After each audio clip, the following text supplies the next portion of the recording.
Hi, I'm Mike Ebert, here today with Mike Licona, who is a New Testament historian with the North American Mission Board. And Mike, we're talking about the evidences, the historical evidences for Jesus' resurrection. And in your line of studies, if you were talking with someone, for instance, who didn't believe the Bible, didn't believe it was true, what other things would you point them toward to show them that there are evidences out there that Jesus existed and that he rose from the dead?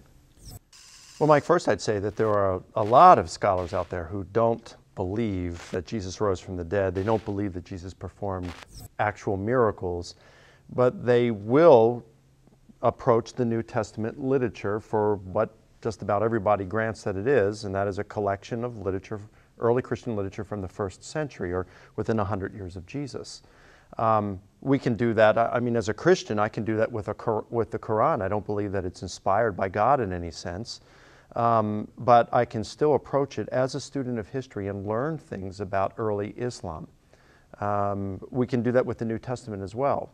So we look at, say, the earliest writings written by a guy named Paul, and we can learn a lot about Jesus and the early church from those. And it's those kinds of things, without presupposing that the Bible is inerrant or inspired, infallible, or even generally trustworthy, we can still learn a lot of things about Jesus, what we referred to earlier as the historical bedrock.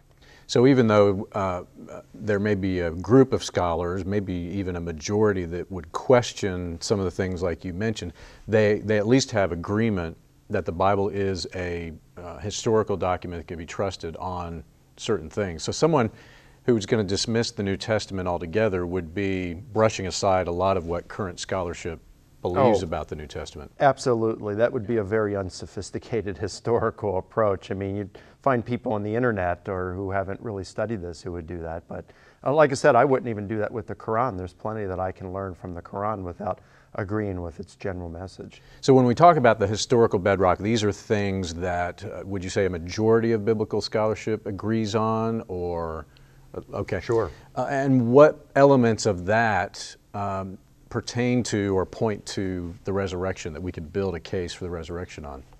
Well, you've got Jesus' death by crucifixion, granted by about 100%, nearly 100% of all scholars today. You've got that subsequent to Jesus' death, a number of people had experiences that they were persuaded were the risen Jesus, and that these experiences occurred in individual and group setting and in group settings. Nearly 100% grant those. And that a man named Paul, a church persecutor, had an experience that radically transformed his life to become one of Christianity's most able defenders because he believed it was the risen Jesus appearing to him. Nearly 100% of all scholars today who studied the subject grant that one as well. So when you're talking about nearly 100%, do you mean just Christian scholars or all the folks out there that are studying New Testament history? Oh yes, I mean we're talking atheists, agnostics, Jews, liberal, conservative Christians. We're talking about everything. And it's a very heterogeneous group, meaning that different than, say, the Jesus Seminar, which is a group of, I don't know, 140, 150 scholars, most of whom reside on the radical fringe of the theological left. So when they got together and wrote the book, The Five Gospels, and they were voting on different sayings and deeds of Jesus, and they said, well, we think that only 16% of what's recorded of Jesus in the New Testament, of what he said, and 12 or 14% of what he did, we think that he actually did and said. Maybe only 30, 40 scholars out of that group of 140, 50 voted. But what do you have here? You already start off with a small group, and you have a minuscule number of scholars within that group but they're all on the fringe of the theological left. All it tells us is that liberal scholars on the fringe of the theological left think this way.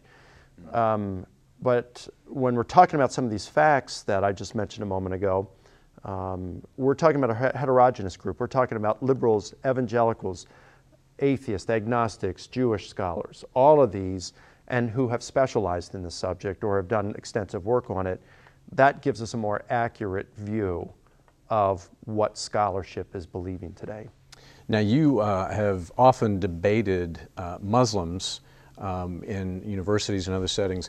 Is there as much, now that Islam has about 1 billion adherents worldwide, is there as much study now among scholars on the Quran as there is, for instance, on the Bible? No, but there are certainly more work in this area being done today. They're studying the textual evidence for the Quran. They're finding that the Quran isn't nearly as uniform in terms of the Quranic manuscript evidence as Muslims have been proclaiming over the years. There are a lot of variations within it. And there's a lot about Islamic history, like in terms of the compiling of the Quran and some other things that, you know, are questionable. So yeah, I think we're going to see more of this as Islam has become more prominent in the news since 9/11. We're going to see more of this coming out because there are more scholars that are studying this today. Now, you mentioned the historical bedrock earlier, and go into maybe some detail, though, about some secondary things that maybe not the majority of scholars, but a lot of scholars really say the evidence leans in this direction, because there are some things like that as well. Yeah, like for example, the empty tomb. Somewhere between 65 to 75% of all scholars writing on the subject since 1975 grant that the tomb was empty. They may not believe that it's because of Jesus' resurrection, but they still grant that the tomb was empty. The reason this wouldn't make the cut for our historical bedrock is it's not nearly 100% of all scholars. You know, if we're talking historical bedrock, you want at least 90%, I would guess. But I think the evidence for it is strong. It's just going to be more or less a person's worldview, I think, that's going to keep them from accepting it. But because you don't have the large majority, or I should say the nearly universal consensus of scholars on that, it doesn't make the cut.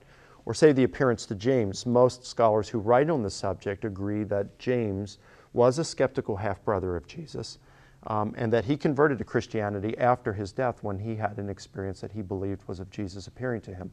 Now, the reason I haven't included that in the historical bedrock is because virtually all, right about 90% of all scholars who opine on the subject grant that James had an appearance or an experience that he thought was of Jesus, and he converted as a result.